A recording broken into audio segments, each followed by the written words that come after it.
আসসালামু আলাইকুম। আমার মতো যারা এসএসসি পরীক্ষার্থী আছে শুধু তারাই আমার কথা বলবেন, কারণ এই মুহূর্তে চলতেছে কি ফুটবল বিশ্বকাপ। এই বিশ্বকাপটা আসে কতদিন পর পর, 4 বছরে একবার আসে, মানে প্রতি 4 বছর পর পর হয়।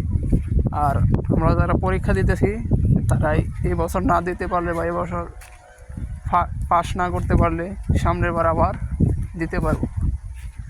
কিন্তু এই দুঃখটা কাউরে বোঝাইতে পারতেছি না।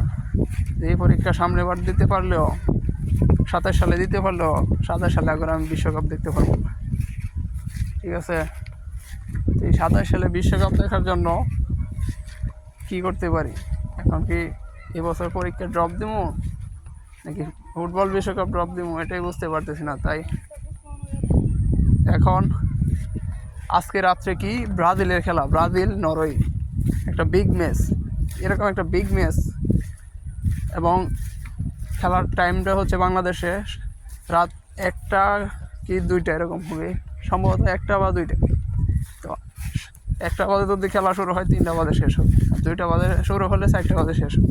এরপরে যদি আবার 120 মিনিট খেলা লাগে তাহলে তো আরও এক্সট্রা 40 মিনিট যোগ হবে। কিন্তু সকালবেলা উঠে আবার কীভাবে পরীক্ষায় যাইতে হবে ওই চিন্তাও করতে হইতেছে। তো সব কিছু মিলায় একটা প্যারার মধ্যে পড়ে গেছি। তো দোয়া করবেন, আজকে খেলা দেখব, খেলা দেখার পরে যদি গাঞ্জাখোরের মতো দেওয়া যায় কিছু করার নাই, স্যার কিছু বললেন না আমারে, কারণ এখন বিশ্বকাপ চলতেছে, এখন খেলাও দেখতে হবে, পরীক্ষাও দিতে হবে। সো এই ছিল আজকের দুঃখের কথা। এই মাসটা পুরাটাই দুঃখে দুঃখে যাবে, কিছু করার নাই। আল্লাহ হাফেজ।